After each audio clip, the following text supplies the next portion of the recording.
पहलगाम के बारे में बताया? पहलगाम के बारे में मुझे कुछ भी नहीं पता था। क्यों नहीं पता था? क्योंकि मुझे अब क्या पता भारत में कल क्या होगा, परसों क्या होगा। यही हो कि भारत में कहाँ आतंकवादी गतिविधियाँ होंगी, वो दरख्वास्त लगाएं, बालाजी बता देंगे। वो आतंकी कहाँ गए, कहाँ से थे, क्या ऐसा नहीं, आप मेरे से मत पूछो, आप दरख्वास्त लगाओ, भीड़ में बैठो। अगर आपने भगवान जी से पूछ लिया होता तो शायद ये हमला नहीं होता। सब कुछ संभव है। कोई पाकिस्तान का वशीकरण भी कर सकता है। पाकिस्तान के प्रधानमंत्री पर हो सकता है, रक्षा मंत्री पर हो सकता है। भारत के नाम की कोई दरख्वास्त तो लगाओ।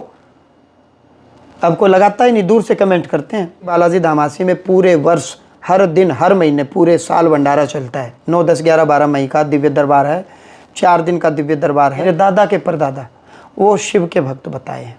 बैंगन नहीं खाना, कटहल नहीं खाना, या मूली नहीं खानी, प्याज नहीं खानी, क्योंकि इनका स्वभाव तमोगुणी होता है। किसी भी प्रकार की समस्या हो, किसी भी प्रकार के, बच्चे नहीं हो रहे, डॉक्टर के पास 10 साल हो गए, दवाइयाँ खा रहे हो, बीपी कंट्रोल नहीं हो रहा, शुगर कंट्रोल नहीं हो रही, या पता नहीं क्या क्या रोग हैं। जी प्रणाम। जी सीताराम। एनर्जी काफ़ी अच्छी है आपकी, शाम हो गई है लेकिन इस वक्त भी एनर्जेटिक हैं आप। प्रभु की कृपा है, और जिसका जिसमें इंटरेस्ट होता है, रुचि होती है, तो ऊर्जा बनी रहती है। आपका यदि मैं सेवा कार्य वो ही दे दूं जो आप दिल से चाहते हो, तो फिर ऊर्जा बनी रहेगी। ये ऊर्जा की आप बात करते हैं, नेगेटिव पॉजिटिव एनर्जी की बात करते हैं, क्या वही कारण है कई लोगों को थकान आना, आलस आना, या फिर उनके पीछे नेगेटिव एनर्जी होती है? नेगेटिव नहीं, इसको गुण कहते हैं। तामसिक गुण भी, चाहे कितना ही बड़ा संत महात्मा हो, जो सोएगा, शयन, नींद तामसिकता के बगैर आते नहीं। तो सात्विक पुरुष भी यदि शयन करता है, सोता है, तभी सो पाएगा जब उसमें थोड़ी सी तामसिकता आएगी। इसलिए जो सात्विक मनुष्य हैं, जो भगवान के तपश्चर्या में रहते हैं, वो देख करके खाते हैं। हमने ये नहीं खाना, ये नहीं खाना, बैंगन नहीं खाना, कटहल नहीं खाना, या मूली नहीं खानी, प्याज नहीं खानी, क्योंकि इनका स्वभाव तमोगुणी होता है। अब भजन में फिर नींद कहाँ, सेवक को विश्राम कहाँ, तो इसलिए वो भोजन सेलेक्टिव लेते हैं कि जिससे उनका भजन चलता रहे, नींद ना आए, आलस ना आए। कितने घंटे सोते हैं आप? कोई नियम नहीं है। जब लगता है कि अब शरीर को आराम देना चाहिए, 3 घंटे, 4 घंटे, 5 घंटे, 2 घंटे, तो देखा जाता है। ऐसा कोई नियम नहीं है, शेड्यूल नहीं है कि भाई मैंने रात में जल्दी सोना, दिन में उठना है। अब अपने तो दरबार ही रात में होते हैं, बाहर भी ओपन ग्राउंड 4-4 एकड़ में। अब पैसे हम किसी से लेते नहीं। अब जब पैसे लेंगे नहीं, तो 4 एकड़ में शेड कौन लगाएगा, वो तो करोड़ों में लगेगा। तो रात में क्या, खुले ग्राउंड में मंच होता है, और भीड़ में आप कहीं भी बैठो ओपन में, क्योंकि रात में सूर्य तो होता नहीं। और धाम में भी दिव्य दरबार रात में लगता है। अब रात में दिव्य दरबार के बाद सुबह हो गई, तो कुछ श्रद्धालु होते हैं, जी आदेश नहीं आए लेकिन हमने तो मिलना है जी, आपसे मिल के ही जाना है। तो आपको जान करके हैरानी होगी कि रात 9 बजे बैठे थे, सुबह के 9 बज गए, और फिर दोपहर के 12 बज गए, और फिर शाम हो गई 4 बज गई, और फिर अगले दिन 9 बजे फिर बैठना है। तो ये रूटीन जो फिलहाल वर्तमान की है, इससे इतर थी जब आप गवर्नमेंट जॉब में थे, सेंट्रल गवर्नमेंट की जॉब थी, और कस्टम में बड़े अधिकारी थे, लोग सलाम ठोकते थे आप?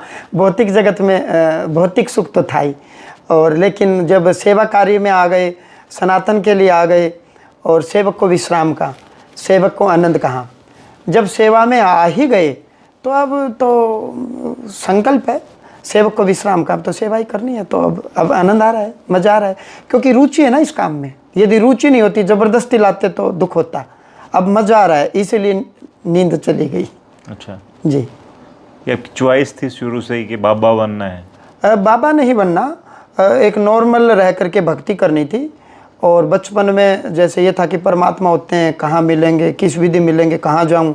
कुछ दिक्कत आई परिवार में, क्राइसिस आए, तो गुरु की शरण में गए। और तब तो ये था कि भाई संकट चला जाए, संकट कटवाने के चक्कर में विरक्त हो गए, विरक्ति आ गई कि कुछ नहीं, ये गया और दुख आया, फिर वो गया, फिर तीसरा आया, ये तो चला चले का मेला है, एक परमात्मा को भज, परमात्मा को पकड़। तो विरक्ति की ओर अग्रसर हो गए, और गुरु महाराज ने कृपा की, तो समझ में आया रहस्य कि कुछ नहीं, ये तो दुखालय है, एक दुख आएगा, दूसरा आएगा, तीसरा आएगा। तो बस वो विरक्ति की ओर अग्रसर हो गए, और मज़ा आ रहा है, आनंद आ रहा है। फैमिली से कोई ऐसा साधु या फिर इस फील्ड में? ना, ऐसा कोई साधु महात्मा कोई। मेरे परदादा के बारे में बताया गया है, मेरे दादाजी के जो पिता थे ये, और उनके पिता, यानी कि मेरे दादा के परदादा, वो शिव के भक्त बताए हैं। ऐसा परिवार वाले बताते हैं कि वो भयंकर उन्होंने भगवान शिव की तपस्या की थी, ऐसा मेरी माँ ने मुझे बताया था। पीछे एक पहलगाम में हमला हो गया, उसके ऊपर मैं आपकी कई टिप्पणियां देखता हूँ। जी। लोग भी अब बाबाओं पे सबसे ज़्यादा, ये जैसे कुछ फिल्में भी आती हैं, वो बाबाओं पर हिंदू साधुओं को ज़्यादा टारगेट किया जाता है। खास करके जो बाबा, जैसे आप दरबार लगाते हैं या जो कहते हैं कि मैं भविष्य बता देता हूँ, उनको ज़्यादा टारगेट किया जाता है। तो पहलगाम का आपको पता था पहले से कि ऐसा होगा? बता देता हूँ, बताया है, बता क्या देता हूँ, बताया है। पहलगाम के बारे में बताया? पहलगाम के बारे में मुझे कुछ भी नहीं पता था। क्यों नहीं पता था? क्योंकि मुझे अब क्या पता भारत में कल क्या होगा, परसों क्या होगा। मुझे उतना ही पता जितना भगवान बताते हैं। और भगवान कितना बताते हैं? जो भक्त आते हैं, भक्त अपने बारे में पूछते हैं, या तो जो कमेंट करते हैं वो आना शुरू करें और वो भारत की बात करें। हर दरख्वास्त में यही हो कि भारत में कहाँ आतंकवादी गतिविधियाँ होंगी, वो दरख्वास्त लगाएं, बालाजी बता देंगे। आप अपने लेवल पे अगर हिंदुस्तान प्रेमी तो हम सब हैं जी, तो आपको ऐसे नहीं आता जैसे ये हमला हुआ है, अगर आपने भगवान जी से पूछ लिया होता तो शायद ये हमला नहीं होता? ये मेरे दायरे के बाहर की बात है। जो भक्त आते हैं मेरा दायरा उतना ही है। कोई आपसे पूछेगा तभी आप बताएंगे? इतना मेरे पास तो समय है ही नहीं, क्योंकि मैं तो लगा हुआ हूँ जो ईसाई मिशनरीज जो कन्वर्ट कर रही हैं सनातनियों को, या जो सनातनी मुस्लिम मज़हब में कंसेप्ट नहीं है पीर का, लेकिन कुछ सनातनी पीर पर भी जा रहे हैं। मेरा दायरा भी उतना ही था। आज आपने ये मेरे चित्त में एक नई बात डाल दी कि मैं खुद भी स्वयं एक भारत का एक नागरिक होने के नाते मैं स्वयं भी आदेश लूँ।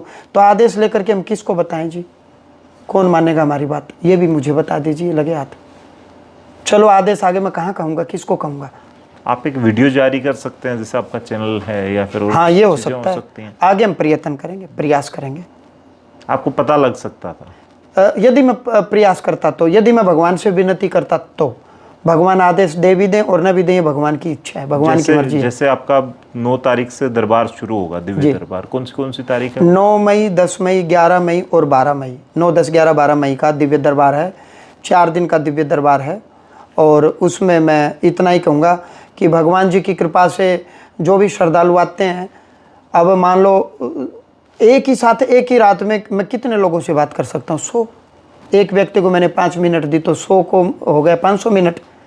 तो कुछ श्रद्धालु फिर अगले दिन रुकते हैं, फिर अगले दिन रुकते हैं। तो उसी प्रकार से मैंने भगवान से कोई भी विनती की तो ये जरूरी नहीं कि भगवान बताएंगे ही, रोक भी लें भगवान उस बात को। अब जैसे ये दिव्य दरबार है, उस दिन अगर मैं आके आपसे ये सवाल पूछूं और अर्जी लगा दूं तो फिर आपको पूछने की जरूरत नहीं। वो आतंकी नहीं, ऐसा नहीं। वो आतंकी कहाँ गए, कहाँ से थे, क्या ऐसा नहीं। आप मेरे से मत पूछो, आप दरख्वास्त लगाओ, भीड़ में बैठो, आदेश आएगा तो मैं ही बताऊंगा। अब तो आपने मुझे बता दी, आप मुझे भी ना बताओ आपने क्या दरख्वास्त लगाई है। मैं ही कहूंगा कि कोई आतंकवादियों के बारे में पूछना चाहता है, आप उनके पते भी बता सकते हैं। आप जब पूछेंगे फिर वही बात। अब तो आप मुझे बता रहे हो कि भाई मैं पूछूंगा, सब कुछ संभव है, हर चीज़ संभव है।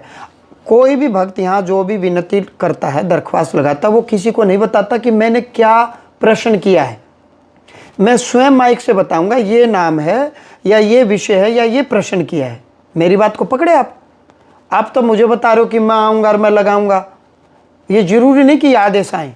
आदेश जब आते हैं तो अपने आप मैं ही बताऊंगा कि किसी व्यक्ति ने दरख्वास्त लगाई है और दरख्वास्त का विषय ये है, वो आ जाए, फिर वो उठ करके आएगा। ये जो पूछने की जो क्रिया है जी, किसी भी दिन हो सकती है, या मान लो कि कोई खास आदमी आके आपसे, किसी भी दिन कोई बड़ा आदमी आके आपसे पूछना चाहे, या सिर्फ दरबार में होती है? चाहे बड़ा हो चाहे छोटा हो, मेरी नज़र में हर व्यक्ति बड़ा है। जिसको मनुष्य योनि मिली है वो हर व्यक्ति VVIP है। ये शरीर अनमोल है, एक बात। दूसरी बात, दिव्य दरबार में मैं बंधन में हूँ और आदेश आने ही आने, किसके आदेश आएंगे ये मेरे हाथ में नहीं है। तो लोग छूट भी जाते हैं। अब जाहिर सी बात है कि एक रात में मैं 100 को बुलाया, 5 मिनट एक व्यक्ति को दी मैंने, वो भीड़ से उठ के आता है, तब तक मैं दूसरे को निपटा रहा हूँ।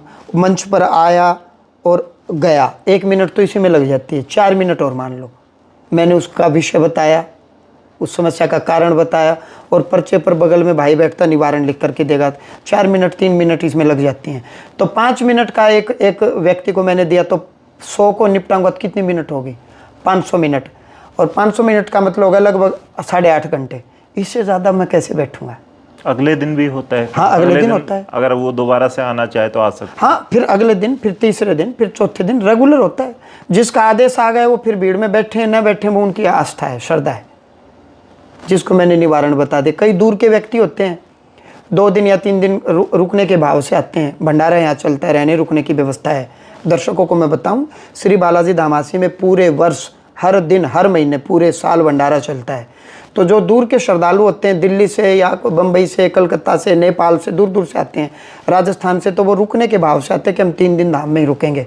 तो अब उनका आदेश तो आ गया, लेकिन वो ट्रेन की टिकट है या जो भी उनकी व्यवस्था, वो रुकते ही हैं यहाँ। कुछ श्रद्धालु लोकल होते हैं, वो प्रतिदिन आते हैं, अपने लोकल 20, 30, 40 किलोमीटर तक अप डाउन करते हैं। कुछ श्रद्धालु शहर के होते हैं या आजू बाजू के गांव देहात के होते हैं। तो आदेश अपने आप आता है। आप चाहो कि इसके बारे में पूछो, तो मैं जादूगर नहीं हूँ। भगवान बता भी दें और ना भी बताएं, लेकिन बताएंगे जरूर। किसके बारे में बताएंगे? जिसकी कॉल आई है, ये नाम है, ये विषय, वो आ जाओ, तो वो आ जाए। भीड़ से इंतजार करे अपनी बारी का। भारत के बारे में बताओ, भारत के नाम की कोई दरख्वास्त तो लगाओ। अब कोई लगाता ही नहीं, दूर से कमेंट करते हैं। दूसरी मुख्य बात, लोग अपनी पूछने आते हैं। आप बात को समझे, और मेरी भी मर्यादा उतनी है। जो पूछने आए मैं उन्हीं के बारे में पूछूंगा, जो यहाँ है ही नहीं मैं उसके बारे में पूछ के क्या करूंगा? कल को आप कहोगे जी फिल्मी जगत में हीरो की बताओ उम्र क्या है, हीरोइन की बताओ उम्र क्या है, किसकी फिल्म चलेगी किसकी नहीं। अरे जो है ही नहीं, एक भगत सामने बैठा है जिसने हवन किया है, आरती अटेंड की है, मैं उसकी बताऊँ या जो है ही नहीं मैं उसकी बताऊँ? आप बताओ किसकी बतानी चाहिए? तो आप चाह के भी नहीं बता सकते अगर कोई जानकार व्यक्ति या फिर कोई आपसे फ़ोन से पूछना चाहे तो? नहीं, यदि पता तो मैं बताता हूँ। बहुत से व्यक्ति होते हैं जो दरबार में आगे बाद में आदेश आते, तो मैं कार्यालय में बोलता हूँ, यार वो ये नाम का व्यक्ति है, उसको ढूंढो, देखो मैंने कुछ बताना है, तो मैं फ़ोन करके बताता हूँ। तो आपको कभी, लेकिन वो आ चुके हैं यहाँ, अपनी दरख्वास्त लगा दी, रुके हैं, और उनके आदेश सन्मुख आ गए तो सन्मुख बुलाते हैं, बाद में आए तो अगली पूर्णिमा बता देते हैं, या ज़्यादा अर्जेंट है तो फ़ोन करके बता देते हैं उनको। अच्छा, ये मुस्लिम और बहुत सारी बातें ऐसी चल रही हैं पहलगाम की। ये कहा जा रहा है कि जो लोग आए थे आतंकी, वो पाकिस्तान से आए थे, ऐसा बताया जा रहा है। आपने तो बताया नहीं, लेकिन लोग बता रहे हैं ऐसा कि पाकिस्तान से आए थे। ऐसा अंदेशा है। हिंदुस्तान के लोग या हिंदुस्तान की जो एजेंसियाँ हैं वो जाँच में जुटी हैं। ये पाकिस्तान पे ही कोई वसीकरण हो सकता है कि पाकिस्तान कम से कम समझदार बन जाए, पाकिस्तान ऐसे काम ना करे और हिंदुस्तान को परेशान ना करे? लोग कोशिश करते कि मेरी सौतन पे हो जाए या फिर मेरे पति पे हो जाए या पत्नी का वसीकरण हो जाए। कोई पाकिस्तान का वसीकरण भी कर सकता है? आप कह रहे हो कि क्या पूरे पाकिस्तान को ठंडा प्रदेश बनाया जा सकता है? मैं कह रहा हूँ एक कमरे को बना सकते हैं एसी के माध्यम से। आप कह रहे हो क्या पूरे पाकिस्तान को ठंडा बना सकते हैं? आपने ये प्रश्न किया, क्या पूरे एनवायरमेंट को, वायुमंडल को हो जाए हिंदुस्तान के, और वो हिंदुस्तान उससे ये चाहेगा। मैं वही तो कह रहा हूँ, हिंदुस्तान का बेटा है पाकिस्तान, मैंने मान लिया। हिंदुस्तान से आपने कहा क्या पूरे पाकिस्तान को शुद्ध किया जा सकता है? क्या शुद्ध, कि वो गलत काम ना करे? गलत काम ना करे। मैं कह रहा हूँ कि मेरे पास तो एसी है, मैं कमरे में लगा सकता हूँ। वसीकरण व्यक्ति विशेष पर होता है। पाकिस्तान के प्रधानमंत्री पर हो सकता है, रक्षा मंत्री पर हो सकता है, अमुक किसी व्यक्ति पर होता है। अमुक जब आप नाम और गोत्र से हवन करते हैं तो आप अपना नाम और गोत्र बोलते हैं। जब गूगल पे करते हैं तो पूरे पाकिस्तान को गूगल पे कैसे होगा? 1 बाय 1 होगा। सबके फ़ोन नंबर लेके गूगल पे करके पैसे भेजने पड़ेंगे एक एक के पास। सरकार जब कोई योजना लाती है और सरकार ने पैसे पहुंचाने होते हैं तो पूरे देश में नहीं पहुंचते, छांटती है सरकार, फिर व्यक्ति विशेष के खाते लेते, फिर उन खातों में ट्रांजैक्शन होती है। ऐसे ही पाकिस्तान के व्यक्ति विशेष पर, चाहे वो मंत्री हो, तंत्री हो, आम आदमी हो, उसके ऊपर कोई भी क्रिया हो सकती है और होती भी हैं। दुनिया में होते, खूब MP MLA मेरे पास आते हैं कि जी मेरे घर में क्रिया हो गई, खूब आते हैं हमारे पास। नाम गोपनीय रखते हैं, पहचान गुप्त रखते हैं। जज आते हैं, नेता आते हैं, लेकिन पहचान हम गुप्त रखते हैं क्योंकि समाज में वो अपने आप को मानते हैं कि हम प्रतिष्ठित हैं। तो पाकिस्तान के कुछ लोग उछल के, जैसे कर्नल हैं, वो मुनीर हैं या इस तरह के लोग हैं, वो बयान दे रहे हैं जी। तो किसी भी हिंदुस्तान के साधु ने, किसी बाबा ने प्रयास नहीं किया कि उसको वश में? क्यों प्रयास करेंगे? बाबा तो समदर्शी हैं, बाबा को क्या लेना देना? जो बाबा के पास आएगा बाबा उसको मार्ग दिखलाएंगे। डॉक्टर, आप तो वो बात करो, पाकिस्तान में प्रधानमंत्री को कैंसर हो गया तो भारत के डॉक्टर इलाज क्यों नहीं कर रहे? वो आए भारत में विधिवत वीजा लेकर के। भारत के खिलाफ बोलते हैं, भारत सबका है, वसुदैव कुटुंबकम पर चल रहे हैं। हम कह रहे पूरा संसार हमारा है। लेकिन एक तरफ आप कह रहे हैं कि ये जो दरगाह हैं या इस तरह की जो रोडों पे जो होती हैं, चदरें चढ़ाते हैं लोग, आप उनके खिलाफ बोलते हैं? फिर मैं खिलाफ क्यों बोल रहा हूँ? मैं इसलिए बोल रहा हूँ, दरगाह पर जाकर के क्या आयाम अपनाओगे आप? आप मुस्लिम हो जाओ, कम से कम नमाज तो पढ़ोगे। आप सनातन धर्मी हो जाओ, कम से कम यज्ञ हवन तो करोगे। दरगाह पर जाकर के न तो आप कलमा पढ़ रहे हो, न मंत्रचार कर रहे हो। लेकिन हिंदू मुस्लिम भाई भाई का तो नारा दिया जाता तो है, तो दरगाह दोनों को उसमें चढ़ाने बीच से में, क्या ना दिक्कत दरगाह है? बीच में नहीं। मुस्लिम मजहब में दरगाह हराम है। दरगाह या पीर का कंसेप्ट मुस्लिम मजहब में नहीं है। For your kind information. किसने लाया है फिर ये? ये मुस्लिम तो कुछ सारे मानते तथाकथित हैं। लोग थे जिन्होंने हिंदुओं को तोड़ने के लिए, दरगाह पर मुस्लिम का है, हिंदू हैं सारे। और हिंदू अपने पथ भ्रष्ट हो गए। अब दरगाह पर जाएंगे, आरती वहां कर नहीं सकते, मंत्र वहां पढ़ नहीं सकते, और गुरुवार को ही जाना है, पीर को ही मानना आपने, पीर महाराज को ही, अपने गुरु को छोड़ और इस पीर को गुरु मान ले। आपको पथ भ्रष्ट करने के लिए दरगाह का कॉन्सेप्ट लाया गया है, सनातन को भ्रष्ट करने के लिए। हमने तो वसुधैव कुटुंबकम का नारा दिया, पूरा संसार, पूरा विश्व हमारा घर है। क्या पाकिस्तान में सारे लोग बुरे हैं 100 का 100? आम जनता में कोई अच्छा नहीं होगा? क्या पाकिस्तान में एक भी हिंदू नहीं बचा? क्या पाकिस्तान में एक भी मंदिर नहीं है? लेकिन उनके हिंदुओं की तो हालत ये है कि पूर्व में जो एमपी रहे हैं वो अपने जी। फतेहाबाद में यहाँ पे आइसक्रीम बेचते हैं, जी, वहां से छोड़ के आ गए। वो इतने दुखी हैं वहाँ के हिंदू। मैं भिवानी अपडेट के जो भी हैं दर्शक हैं उनको बताऊं, व्यक्ति विशेष प्रक्रिया संभव है, एक बात। दूसरी बात, सनातन धर्म में जो महात्मा हैं, जो बाबा हैं, आज भी उसमें, अब मैं कहना नहीं चाहिए, आपने कह दी तो मैं आज बात कर रहा हूँ। हर मंच से, हर दिव्य दरबार से मैं भारत माता की जय बोलता हूँ और बुलवाता हूँ। हर सत्संग में भारत माता की जय बोलता भी हूँ और बुलवाता भी हूँ। एक बात, ये तो लाइव वीडियो पड़ी हुई है भूतकाल की। और मैं हर सत्संग में बैठता हूँ तो कहता हूँ, हे परमात्मा, भारत का भला हो, भारत के लोगों को सतबुद्धि देना, भारत के नेताओं को सतबुद्धि देना। और हर दिन मैं जब गद्दी पर बैठता हूँ तो मैं भारत माँ को प्रणाम करता हूँ कि मैं खुश नसीब हूँ कि इस भारत में मेरा जन्म हुआ। हे माँ भारती, आप की कृपा हर भारतवासी पर रहे। हे हनुमान जी महाराज, आप पूरे संसार में कहीं भी जा सकते हो, पूरे ब्रह्मांड में कहीं भी जा सकते हो, लेकिन मैं भारत मेरी जन्मभूमि है, इसलिए भारत के लोगों का कल्याण करना और भारत के लोगों को बचाना और सतबुद्धि देना, ये मैं प्रार्थना नित्य प्रति करता हूँ। मेरे से भी बड़े बड़े संत महात्मा होंगे जिनकी कृपा आप और मुझ पर और हम सब पर आ रही है, और वो नित्य प्रति ध्यान में रहते होंगे, ऐसी बात नहीं। अच्छा, आप जैसे आपके पास दरबार में बहुत सारे लोग आते हैं, किसी की अपनी पर्सनल पीड़ा होती है, किसी को दुश्मन के साथ कोई अलग तरह की ईर्ष्या होती है, तो भी आते होंगे शायद। आते हैं। क्या कोई मुस्लिम भी आता है? और मुस्लिमों का जो है वो निदान या उनका कष्ट हिंदू देवी देवता भी हर सकते हैं? जैसे आप बालाजी को मानते हैं, तो बालाजी क्या मुस्लिमों का भी इलाज कर सकते हैं? मुस्लिम ही नहीं, क्रिश्चियन भी आते हैं, और मेरे पास मुस्लिम आते हैं, बहनें बुर्का पहन करके आती हैं, मंच पर भी आते हैं, वीडियो हमारे पास, क्योंकि कैमरे में तो सब आता है, लेकिन हम वही डालते हैं समाज में जिससे किसी की हानि ना हो। तो वो खूब हमारे पास रिकॉर्डेड है। बच्चे नहीं होते, किडनी में दिक्कत है, घर में नेगेटिव एनर्जी है, भूत प्रेत हैं, और मैं उनको मंत्र पाठ भी देता हूँ। और मैं कहता हूँ, तुम कलमा पढ़ रहे हो, ये तुम्हारी अपनी पर्सनल चॉइस है, मेरा उससे कोई लेना देना नहीं। तुम मेरे पास आए हो, अर्जी लगाओ और हवन में बैठाते हैं। अब दिक्कत एक आती है हवन में कि गोत्र क्या बोलें, तो मैं कश्यप गोत्र बताता हूँ कि आप अपना गोत्र कश्यप गोत्र बोलें, और यज्ञ में बैठे। नाम तो आपका अपना ही है, जो भी शहजाद है, सलीम है, या जो भी फकरुद्दीन है, लेकिन गोत्र आप कश्यप गोत्र बोलें, और वो यज्ञ हवन करते हैं, और डिवाइन एनर्जी उनके काम करती है।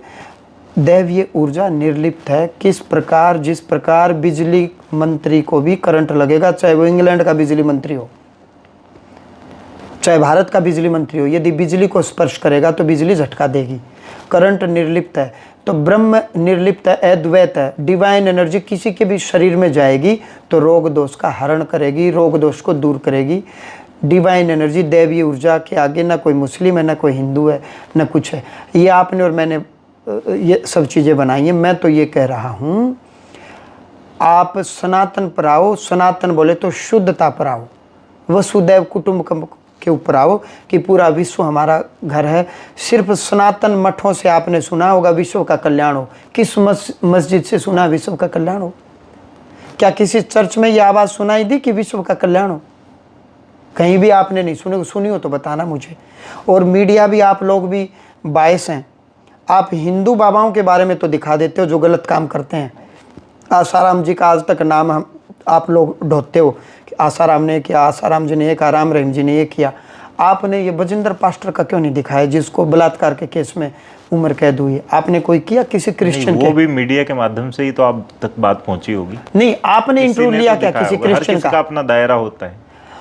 मीडिया में कितनी आर्गुमेंट हुई? आसाराम जी के ऊपर पूरी आर्गुमेंट हुई, राम रहीम जी के ऊपर पूरी आर्गुमेंट हुई। कम से कम मुझे लगता है 1-2 महीने तक मीडिया पीछे पड़ी रही संत आसाराम जी और राम रहीम जी के पीछे। अब वो सजा हो गई, वो उनका व्यक्तिगत विषय था, झूठ की सस्ती वो भगवान जाने। लेकिन मुझे आप ये बताएं, मैं आज तक आसाराम जी से और राम रहीम जी से नहीं मिला हूँ। अब उन्होंने किया ना किया भगवान जाने, कोर्ट जाने, वो तो मालिक जाने और कोर्ट जाने, वो आज सजा भोग रहे हैं। मैं सिर्फ ये कह रहा हूँ, क्या मीडिया ने जो ट्रायल उनकी की, पास्टर बजिंदर की क्यों नहीं की और मुल्ला मौलवियों की क्यों नहीं की? मीडिया भी एक तरफा बायस है, आप मान लें। लेकिन फिर साधुओं में इनमें इतनी ताकत होती है, तो जो उनके खिलाफ होते हैं कम से कम उनका तो इलाज कर सकते हैं। यानी कि सारा ही काम साधु करेगा, समाज कुछ भी नहीं करेगा। बोलने वालों का इलाज तो हो सकता है, साधु के पास शक्तियां होती हैं। तो शक्तियां किस बिजली विस्फोट के लिए है या उपकरण चलाने के लिए? चाह के जैसे आपके खिलाफ कोई बोलता है, अच्छा, मर्यादाएं तो हर किसी की हैं, बुरा नहीं कर सकते। मतलब ही नहीं। गुरु महाराज ने मेरे से वचन लिए थे, पर्सनल व्यक्तिगत स्वार्थ में इस्तेमाल नहीं करना, व्यक्तिगत भाईचारे में, मित्रता में वो नहीं करना, पैसे नहीं लेने, और भी कुछ चीज़ें मैं बताऊंगा नहीं, वचनबद्ध है, मर्यादा है हमारे लिए। क्या बिजली की मर्यादा नहीं है क्या? यह विस्फोट ही कर देंगे कहीं भी। बिजली विद्युत के उपकरण चलाने के लिए विद्युत है, ना कि विस्फोट करने के लिए। विस्फोट करते इलीगल माने जाओगे। तो ऐसे ही कोई भी दैवीय ऊर्जा, डिवाइन एनर्जी कृपा के लिए होती है। मैं गलत करूँगा वो तो फल तो मुझे भोगना ही पड़ेगा। समाज तो अगेंस्ट होगा ही होगा, क्यों नहीं होगा? और बहुतों के अगेंस्ट हुआ, वो शांत हो गए मुद्दे। बहुत नेताओं के अगेंस्ट हुआ, शांत हो गए मुद्दे। तो कोई डिवाइन एनर्जी रही होगी। दिव्य दरबार जो होते हैं आपके, लोगों को कैसे सूचना पहुंचती है? और लोग जो यूपी, बिहार या बाहर से आते हैं, उनको कैसे पता चलता है कि इस डे को आपका दिव्य दरबार? श्री बालाजी धामासी तो फिक्स है, कोई कहीं का भी हो। हर महीने शुक्ल चांदनी, एकादशी, द्वादशी, त्रयोदशी, चतुर्दशी, पूर्णिमा, चांदन में 11 से लेकर के पूर्णिमा तक फिक्स है। यहाँ 5 दिन का दिव्य दरबार धाम में लगना ही लगना हर महीने। समस्याएं क्या क्या लेके आते हैं लोग? किसी भी प्रकार की समस्या हो, किसी भी प्रकार के। बच्चे नहीं हो रहे, डॉक्टर के पास 10 साल हो गए, दवाइयाँ खा रहे हो, बीपी कंट्रोल नहीं हो रहा, शुगर कंट्रोल नहीं हो रही, या पता नहीं क्या क्या रोग हैं, कहने में ही नहीं आते। या घर के झगड़े मिट ही नहीं रहे जी, या 10 काम कर लिए जी, सफलता ही नहीं मिली। या 10 साल हो गए, उम्र के आखिरी पड़ाव में नौकरी नहीं लग रही, और खूब पढ़ लिए, और PhD भी कर ली, डबल MA कर ली, B.Ed कर ली, HTET, CTET सब सारे टेट कर लिए, लेकिन फिर भी सिस्टम बैठा नहीं। और आई बार 1 नंबर से 2 नंबर से रह जाते हैं, पता नहीं। और कक्षा से बाहर आते ही, एग्जाम से बाहर आते ही, वो ये तो आ रहा था यार, आता था मुझे, मैंने गलत कर दिया ये तो ऐसे लोग तो नाना प्रकार के, किसी भी प्रकार की समस्या हो, लोग आते हैं, आना भी चाहिए। और यहाँ कोई फीस न थी, न है, न होगी। और अधिक जानकारी के लिए श्री बालाजी धामासी फेसबुक, यूट्यूब पर धाम कार्यालय के नंबर हैं। बाहर कहीं भी दिव्य दरबार लगते हैं तो धाम के फेसबुक और यूट्यूब चैनल से लोगों को पता चल जाता है। और भी जो भिवानी अपडेट के जो दर्शक हैं, वो श्री बालाजी धामासी फेसबुक, यूट्यूब पर जाएँ, धाम कार्यालय के नंबर उस पर मिलेंगे। 90 539 45 050, ये एक नंबर भी मैं बता भी रहा हूँ।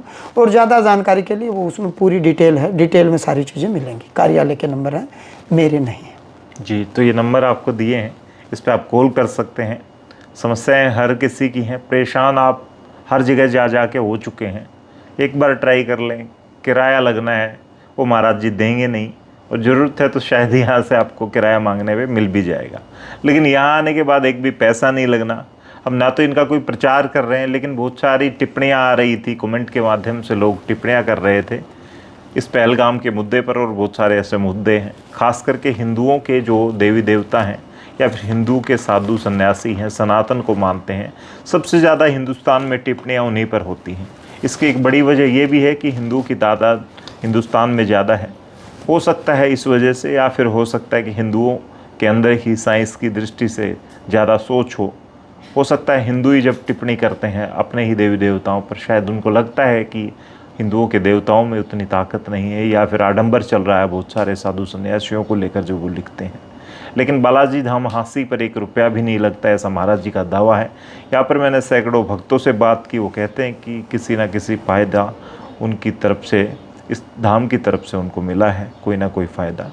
फ़िलहाल आप लोग भी एक बार अगर थक चुके हैं सब जगह जाके, तो आप यहाँ पे बालाजी महाराज की दरबार में मत्था टेक सकते हैं। मैं अपील नहीं करना चाहूँगा आपसे, ना रिक्वेस्ट करूँगा, लेकिन अगर आप सब जगह थक चुके हैं तो एक बार ये ट्राई कर लें। एक भी पैसा नहीं लगता। बहुत सारी बातें मैंने महाराज जी से पूछी।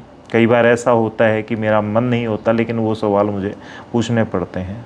मेरी पर्सनल अपनी राय होती हैं, पर्सनल अपनी इच्छाएं होती हैं, लेकिन पब्लिक की जो इच्छाएं हैं, पब्लिक की जो चाहत है, हम उस हिसाब से बातें पूछते हैं। और बहुत सारे सवाल ऐसे होते हैं जो लोगों के होते हैं। फ़िलहाल इस वीडियो को शेयर कर दें, कमेंट पे लिखें आप, और जो मोबाइल नंबर है उस स्क्रीन पर मैंने दे दिया है, यहाँ से रिक्वेस्ट करके नंबर लिया है, उस नंबर से आप ज़्यादा जानकारी ले सकते हैं। तब तक के लिए धन्यवाद। राम राम, जय हिंद।